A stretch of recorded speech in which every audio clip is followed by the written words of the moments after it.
halaman 11. Sifat keagungan dan keindahan lebih dikhususkan untuk nama Allah, perbuatan, kekuasaan, kesendiriannya dalam memberi manfaat dan mudarat, memberi dan menahan, kehendak, kesempurnaan kekuatan, dan penanganan urusan makhluk lebih dikhususkan untuk nama Ar-Rabb. Sifat ihsan, murah hati, pemberi dan lemah lembut lebih dikhususkan untuk nama Ar-Rahman. Masing-masing disesuaikan dengan kaitan sifat Ar-Rahman, artinya yang memiliki sifat rahmat, sedangkan Ar-Rahim adalah yang mengasihi hamba-hambanya. Karena itu dikatakan dalam firman-Nya, Dia Ar-Rahim atau Maha Pengasih terhadap hamba-hambanya, dan tidak dikatakan Ar-Rahman atau yang memiliki sifat rahmat terhadap hamba-hambanya. Perhatikanlah kaitan penciptaan dan urusan dengan tiga asma ini, yaitu Allah, Ar-Rabb, dan Ar-Rahman. Yang dari tiga asma ini ada penciptaan, urusan, pahala, dan siksa, bagaimana makhluk dihimpun dan dipisah-pisahkan. Asma Ar-Rabb memiliki cakupan yang menyeluruh terhadap semua makhluk. Dengan kata lain, Dia adalah pemilik segala sesuatu dan penciptanya yang berkuasa terhadapnya, dan tidak ada sesuatu pun yang keluar dari rububiyah-Nya. Siapapun yang ada di langit dan di bumi merupakan hamba-Nya, ada dalam genggaman dan kekuasaan-Nya. Mereka berhimpun berdasarkan sifat rububiyah-Nya dan berpisah dengan sifat ilahiyah. Hanya Dialah yang disembah, kepadanya mereka tunduk, bahwa Dialah Allah yang tidak ada sesembahan selain-Nya. Ibadah, tawakal, berharap, takut, mencintai, pasrah, tunduk, tidak boleh diperuntukkan kecuali bagi-Nya semata. Berangkat dari sinilah manusia terbagi menjadi dua golongan, yaitu golongan orang-orang musyrik yang berada di neraka dan golongan orang-orang muwahhidin yang berada di surga. Yang membuat mereka terpisah adalah ilahiyah, sedangkan rububiyah membuat mereka bersatu. Agama, syariat, perintah, dan larangan berasal dari sifat ilahiyah. Penciptaan, pengadaan, penanganan urusan, dan perbuatan berasal dari sifat rububiyah. Pahala, balasan, siksa, surga, dan neraka berasal dari sifat Al-Malik. Artinya, Dialah yang menguasai hari pembalasan. Dia memerintahkan mereka berdasarkan ilahiyah-Nya, menunjuki dan menyesatkan berdasarkan rububiyah-Nya, memberi pahala dan siksa berdasarkan kekuasaan dan keadilan-Nya. Setiap masalah ini tidak bisa dipisah-pisahkan dari yang lain. Disebutkannya asma-asma ini setelah alhamdu atau pujian, dan pengaitan alhamdu dengan segala cakupannya menunjukkan bahwa memang Dia adalah yang terpuji dalam ilahiyah-Nya, terpuji dalam rububiyah-Nya, terpuji dalam rahmaniyah-Nya, terpuji dalam kekuasaan-Nya. Dia adalah sesembahan yang terpuji, ilah dan Rabb yang terpuji, Rahman yang terpuji, Malik yang terpuji. Dengan begitu, Dia memiliki seluruh kesempurnaan dalam asma Allah secara sendirian dan kesempurnaan dalam asma-asma lainnya secara sendirian, serta kesempurnaan dalam penyertaan satu asma dengan asma lain. Karena itu, sering disebutkan dua asma secara berurutan seperti Wallahu Ghaniyun Hamid, Wallahu Alimun Hakim, Wallahu Ghafurur Rahim. Al-Ghaniyu merupakan sifat kesempurnaan, dan Al-Hamid merupakan sifat kesempurnaan pula. Penyertaan dua asma ini merupakan kesempurnaannya, begitu pula penyertaan sifat-sifat yang lain. Halaman 12. Subbab, tingkatan-tingkatan hidayah khusus dan umum. Tingkatan pertama, tingkatan pembicaraan Allah dengan hamba-Nya secara sadar dan langsung tanpa perantara. Ini merupakan tingkatan hidayah yang paling tinggi, sebagaimana Allah yang berbicara dengan Musa bin Imran. Allah berfirman, yang artinya, dan Allah telah berbicara kepada Musa secara langsung. Quran Surat An-Nisa ayat 164. Sebelum ayat ini, disebutkan wahyu Allah yang diberikan kepada Nuh dan para nabi sesudahnya, kemudian mengkhususkan Musa, bahwa Allah berbicara dengan beliau. Ini menunjukkan bahwa pembicaraan ini lebih khusus dari sekedar memberikan wahyu, seperti yang disebutkan dalam ayat sebelumnya. Lalu hal ini ditegaskan lagi dengan adanya masdar dari kallama. Hujah ini untuk menyanggah pendapat Jahmiyah, Mu'tazilah, dan golongan-golongan lain yang mengatakan bahwa itu artinya wahyu atau isyarat atau pengenalan terhadap suatu makna yang artinya bukan bicara secara langsung. Al-Faroq berkata, orang-orang Arab menyebut kontak dengan orang lain adalah bicara, dengan cara apapun dan bagaimanapun, tetapi makna ini tidak disertai dengan masdar dari fi'il yang sama. Jika dikuatkan dengan masdar, berarti hakikatnya memang bicara.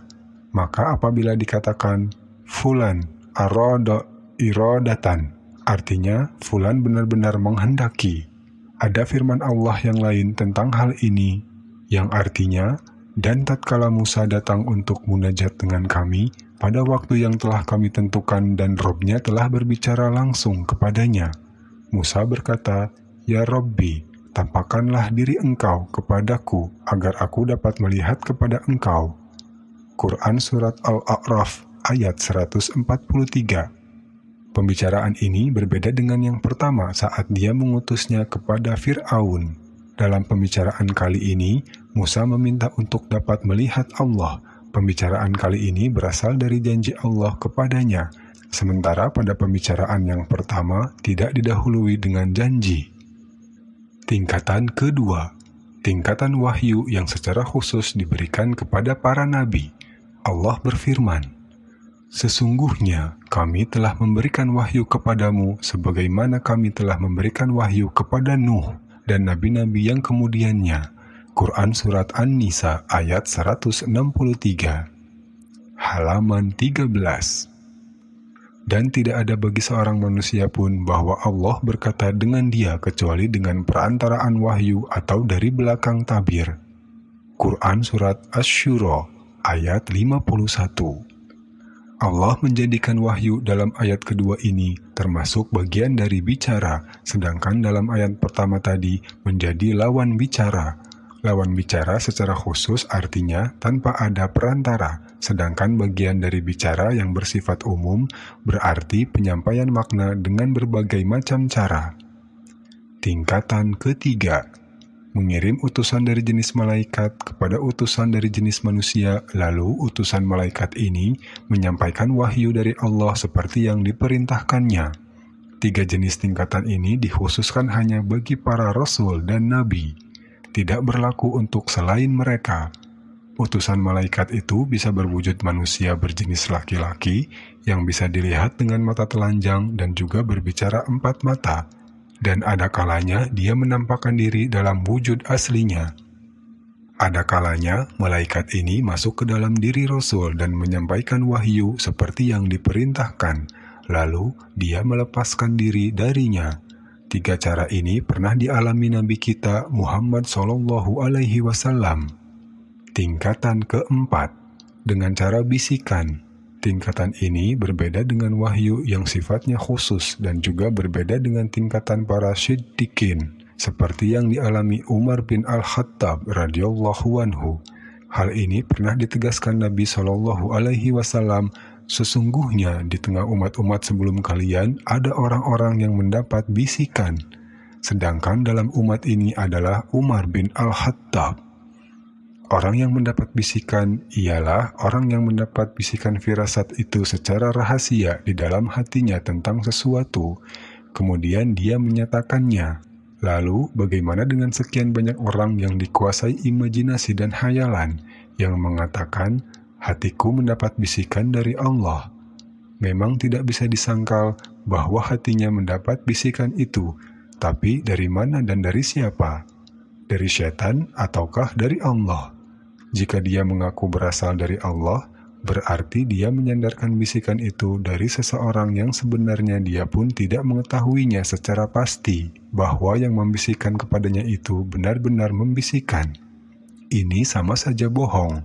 Sementara Umar bin Al-Khattab, salah seorang dari umat ini yang telah dilegitimasi oleh Rasulullah Shallallahu Alaihi Wasallam sebagai orang yang mendapat bisikan dari Allah, tidak membuat pengakuan seperti itu dan berkata seperti itu kapanpun, karena Allah telah melindungi dirinya agar tidak berkata seperti itu. Bahkan, suatu hari saat sekretarisnya menulis, inilah yang diperintahkan Allah kepada Amirul Mukminin, Umar bin Al-Khattab. Dia berkata, tidak, hapus itu. Tapi tulislah, inilah yang dilihat Umar bin Al-Khattab. Jika benar, maka ini datangnya dari Allah, dan jika salah, maka ini dari Umar. Sedangkan Allah dan Rasul-Nya terbebas darinya.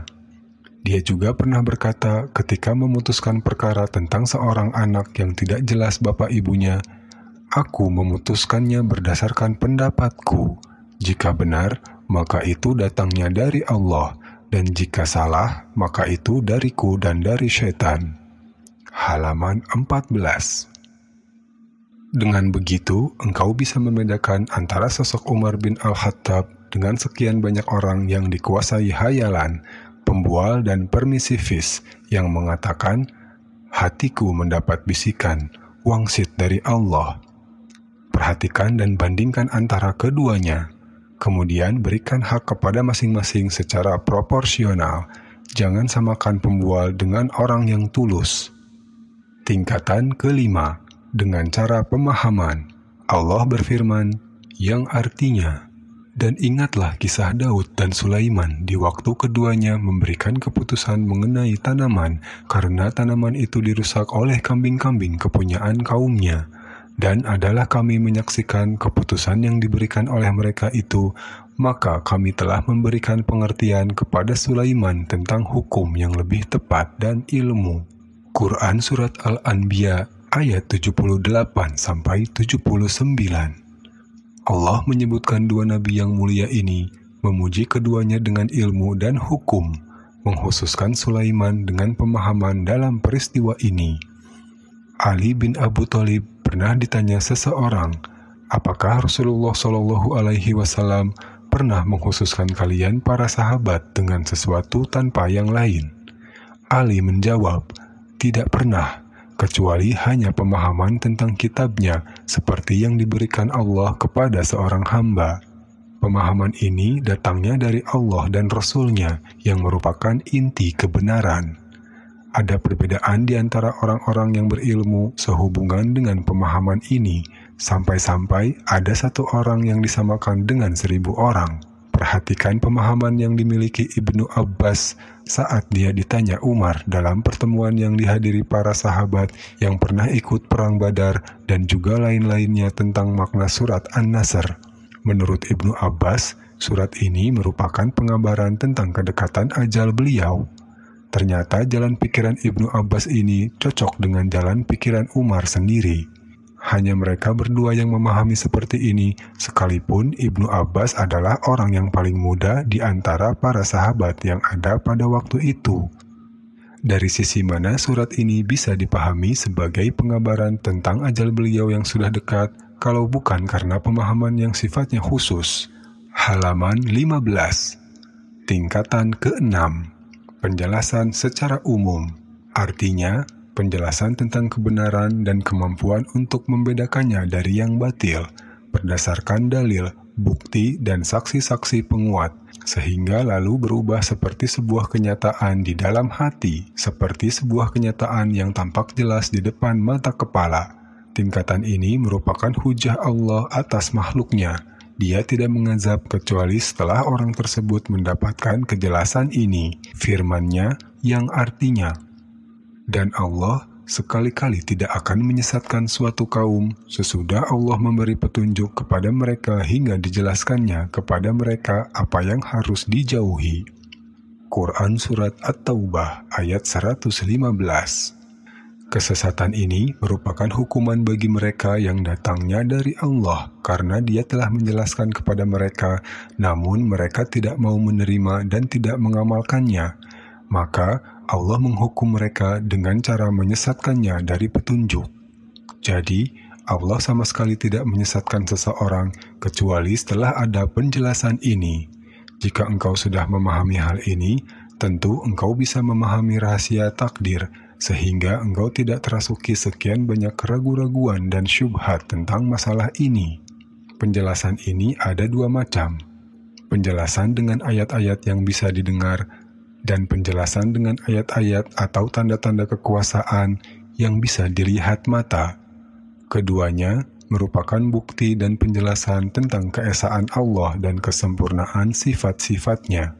Karena itu, Allah menyeru hamba-hambanya lewat ayat-ayatnya yang bisa dibaca agar memikirkan tanda-tanda kekuasaannya yang bisa dilihat mata. Karena penjelasan inilah para rasul diutus, dan pengemban sesudah para nabi adalah para ulama. Setelah ada penjelasan itu, maka Allah menyesatkan siapapun yang dikehendakinya. Allah menjelaskan dan Allah menyesatkan siapa yang dikehendakinya, serta memberikan petunjuk kepada siapapun yang dikehendakinya berdasarkan hikmahnya. Tingkatan ketujuh, penjelasan bersifat khusus. Maksudnya, penjelasan yang mendatangkan petunjuk khusus, atau penjelasan yang disusul dengan pertolongan, taufik, dan pengenyahan sebab-sebab kehinaan dari hati sehingga dia tidak kehilangan hidayah. Allah berfirman yang artinya, "Jika kamu sangat mengharapkan agar mereka dapat petunjuk, maka sesungguhnya Allah tiada memberi petunjuk kepada orang yang disesatkannya." Quran Surat An-Nahl ayat 36.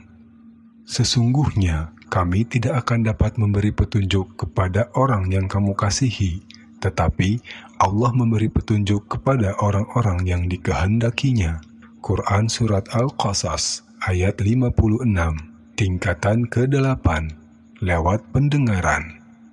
Allah berfirman, yang artinya, "Kalau sekiranya Allah mengetahui kebaikan ada pada mereka, tentulah Allah menjadikan mereka dapat mendengar." Quran Surat Al-Anfal ayat 23.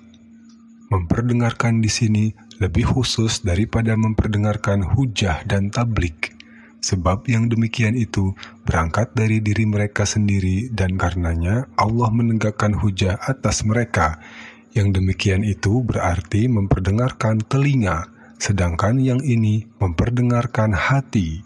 Perkataan mempunyai lafaz dan makna yang berkaitan dengan telinga dan hati. Mendengarkan lafaz merupakan bagian telinga, sedangkan mendengarkan hakikat makna dan tujuannya merupakan bagian hati. Allah meniadakan pendengaran, maksud dan tujuan yang merupakan bagian hati dari orang-orang kafir, dan hanya menetapkan pendengaran lafaz-lafaz yang merupakan bagian telinga. Perbedaan antara tingkatan ini dengan tingkatan pemahaman bahwa tingkatan ini diperoleh lewat sarana telinga, sedangkan tingkatan pemahaman sifatnya lebih umum. Jadi tingkatan ini lebih khusus daripada tingkatan pemahaman jika dilihat dari sisi ini. Tapi tingkatan pemahaman juga bisa lebih khusus jika dilihat dari sisi yang lain lagi, yaitu karena ia berkaitan dengan makna yang dimaksudkan, kaitan dan isyaratnya. Inti tingkatan mendengar ialah penyampaian maksud ke hati, yang berarti harus ada penerimaan pendengaran. Berarti dalam tingkatan ini ada tingkatan lain, telinga yang mendengar, hati yang mendengar, dan penerimaan atau pemenuhan. Tingkatan ke-9, ilham. Allah berfirman yang artinya, demi jiwa dan penyempurnaannya atau ciptaannya. Maka Allah mengilhamkan kepada jiwa itu jalan kefasikan dan ketakwaannya. Quran Surat Asy-Syams ayat 7-8. Nabi SAW bersabda kepada Husain bin Al-Munzir saat dia masuk Islam, "Katakanlah, ya Allah, ilhamkanlah kepadaku petunjukku dan lindungilah aku dari kejahatan diriku." Pengarang Manazilus Sa'irin Abu Ismail menganggap ilham ini sama kedudukannya dengan bisikan di dalam hati.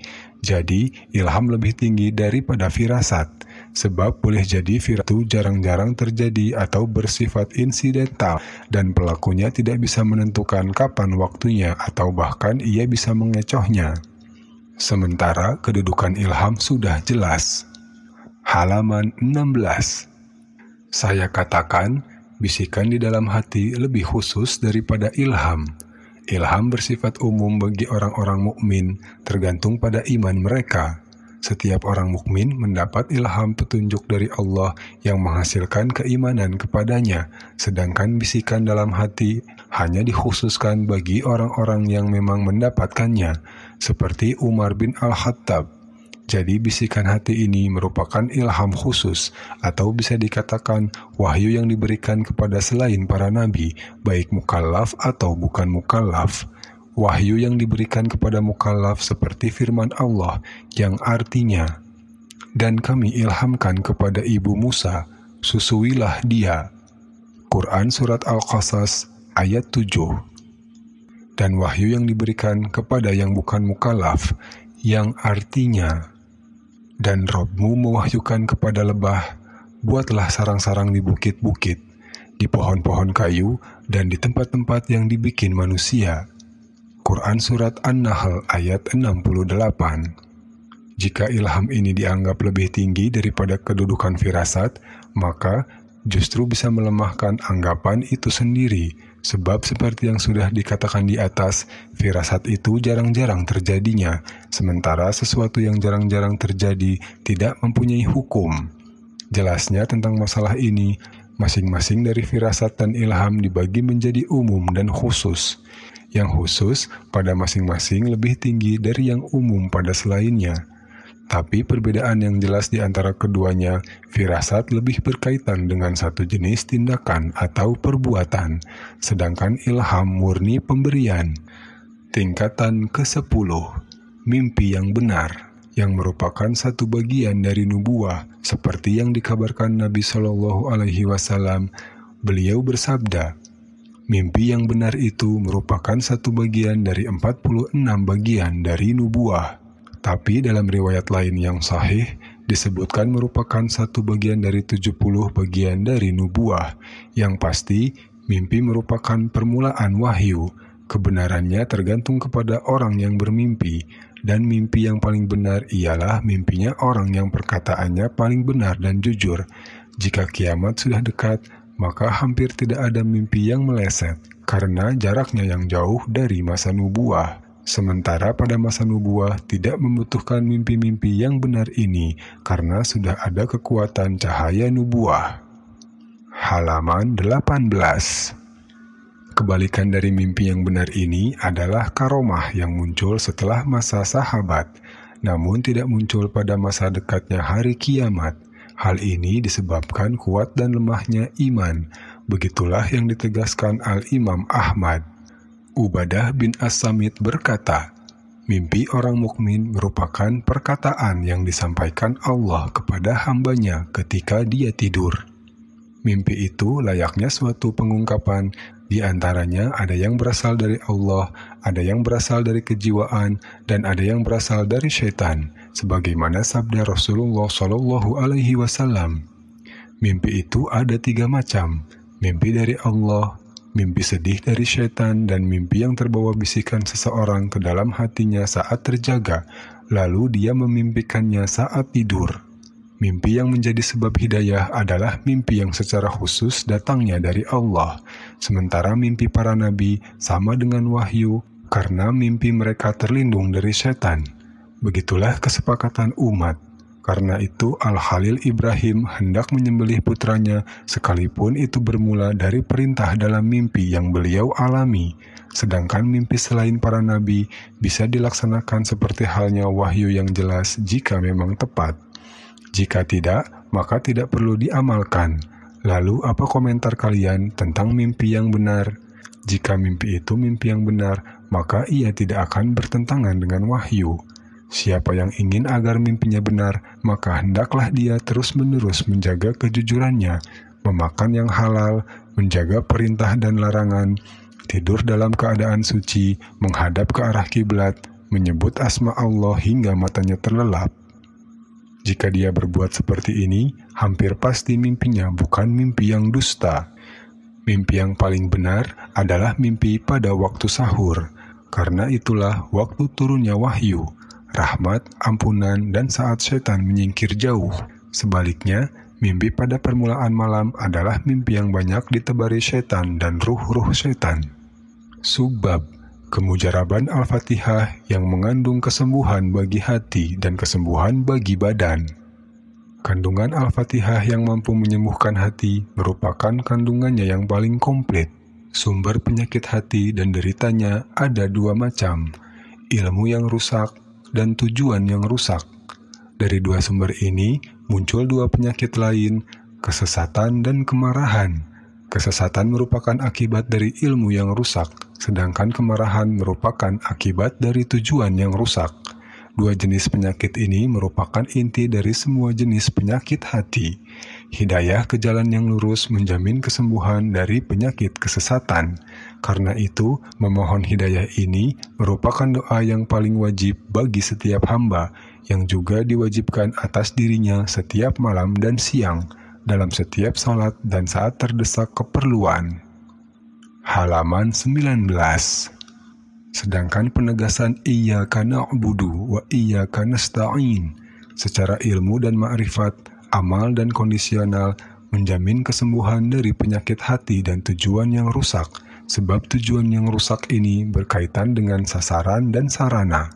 Siapa yang mencari tujuan yang pasti akan terputus dan fana, menggunakan berbagai macam sarana untuk dapat meraihnya. Maka hal itu justru akan menjadi beban baginya dan tujuannya jelas salah. Inilah keadaan setiap orang yang tujuannya untuk mendapatkan hal-hal selain Allah dari kalangan orang-orang musyrik, orang-orang yang hanya ingin memuaskan nafsunya, para tiran yang menopang kekuasaannya dengan segala cara, tak peduli benar maupun batil.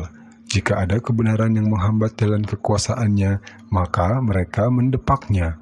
Jika tidak mampu mendepaknya, mereka akan menepis kebenaran itu, layaknya pemelihara sapi yang menyingkirkan sampah di kandang. Jika mereka tidak bisa melakukannya, mereka menghentikan langkah di jalan itu lalu mencari jalan lain. Dengan cara apapun, mereka siap menolaknya. Jika ada kebenaran yang mendukung kekuasaan, mereka mendukungnya bukan karena itu merupakan kebenaran, tapi karena kebenaran itu yang kebetulan sejalan dengan tujuan dan nafsunya. Karena tujuan dan sarana yang dipergunakan rusak, maka mereka adalah orang-orang yang paling menyesal dan merugi jika tujuan yang mereka raih meleset. Penyesalan ini akan semakin nyata tatkala mereka meninggal dunia dan menghadap Allah serta berada di alam barzakh. Begitu pula, orang yang mencari tujuan yang tinggi dan sasaran yang mulia, namun tidak menggunakan sarana yang mendukungnya untuk meraih tujuan itu, dia hanya menduga-duga sarana yang digunakannya itu akan mendukungnya. Keadaan orang ini tak jauh berbeda dengan orang yang pertama. Dia tidak akan mendapatkan kesembuhan dari penyakit ini kecuali dengan obat iyyaka na'budu wa iyyaka nasta'in. Obat ini mempunyai 4 komposisi: ibadah kepada Allah, perintah dan larangannya, memohon pertolongan dengan beribadah kepadanya, tidak dengan hawa nafsu, tidak dengan pendapat manusia dan pemikirannya, tidak dengan diri manusia dan kekuatannya. Inilah unsur-unsur yang terkandung di dalam obat iyyaka na'budu wa iyyaka nasta'in. Jika unsur-unsur ini diramu oleh seorang dokter yang berpengalaman, tentu akan menjadi obat yang sangat mujarab. Hati itu mudah terjangkiti 2 macam penyakit yang kronis. Jika seseorang tidak mengobatinya, tentu dia akan binasa, yaitu riya dan takabur. Obat riya adalah iyyaka na'budu, sedangkan obat takabur adalah iyyaka nasta'in. Seringkali kami mendengar Syekhul Islam Ibnu Taimiyah berkata, iyyaka na'budu menolak penyakit riya, dan iyyaka nasta'in menolak penyakit takabur. Jika seseorang diberi kesembuhan dari penyakit riya dengan iyyaka na'budu, diberi kesembuhan dari penyakit takabur dan ujub dengan iyyaka nasta'in, diberi kesembuhan dari penyakit kesesatan dan kebodohan dengan ihdinas siratal mustaqim, berarti dia telah diberi kesembuhan dari segala macam penyakit. Halaman 20. Namun, di antara orang-orang yang mendapat kenikmatan juga ada yang mendapat murka. Mereka adalah orang-orang yang tujuannya rusak, yang sebenarnya mengetahui kebenaran namun menyimpangnya. Ada pula di antara mereka yang az-zalin atau sesat, yaitu mereka yang memiliki ilmu yang rusak dan tidak mengetahui kebenaran.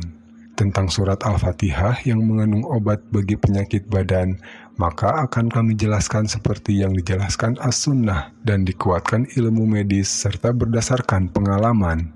Di dalam As-Sahih disebutkan dari hadis Abul Mutawakkil An-Naji dari Abu Sa'id Al-Khudri bahwa ada beberapa orang dari sahabat Nabi yang melewati sebuah perkampungan Arab dalam perjalanannya. Para penduduk kampung itu tidak mau menerima mereka sebagai tamu, apalagi menjamu. Pada saat yang sama, pemimpin mereka disengat hewan. Maka penduduk kampung mendatangi mereka dan bertanya, "Adakah kalian mempunyai mantra? Atau adakah di antara kalian yang bisa menyembuhkan dengan mantra?" "Ya, ada. Tapi karena kalian tidak mau menjamu kami, maka kami tidak mau mengobati kecuali jika kalian memberikan imbalan kepada kami." Maka penduduk kampung itu sepakat untuk memberikan beberapa ekor kambing. Maka setiap orang di antara para sahabat itu membacakan Al-Fatihah. Seketika itu pula, pemimpin kampung itu bangkit. Seakan-akan sebelumnya dia tidak pernah sakit. Kami berkata, "Janganlah kalian terburu-buru menerima imbalan ini sebelum kita menemui Nabi Shallallahu Alaihi Wasallam." Setelah bertemu beliau, mereka menceritakan kejadian ini. Beliau bersabda, "Apa pendapat kalian kalau memang Al-Fatihah itu benar-benar merupakan ruqyah? Terimalah imbalan itu dan sisihkan bagianku." Hadis ini menjelaskan keampuhan Al-Fatihah yang bisa menyembuhkan sengatan hewan, sehingga ia berfungsi sebagaimana obat atau bahkan lebih mujarab daripada obat itu sendiri. Padahal orang yang disembuhkan itu tidak terlalu tepat untuk disembuhkan dengan cara tersebut. Entah karena penduduk kampung itu bukan orang muslim, atau karena mereka orang-orang yang kikir. Lalu, bagaimana jika yang disembuhkan tidak seperti mereka? Sedangkan dari teori medis, dapat dibuktikan sebagai berikut, bahwa sengatan itu berasal dari hewan yang mempunyai racun, yang berarti mempunyai jiwa yang kotor dan terbentuk karena amarah, lalu menyalurkan unsur racun yang panas lewat sengatan itu. Jika jiwa yang kotor ini terbentuk bersamaan dengan terbentuknya kemarahan, maka ia akan merasa senang jika dapat menyalurkan racun ke tempat yang layak menerimanya, sebagaimana orang jahat yang merasa senang jika dapat menyalurkan kejahatannya terhadap orang yang layak menerimanya. Bahkan, dia merasa tersiksa jika tidak bisa menyalurkan kejahatannya itu kepada seseorang.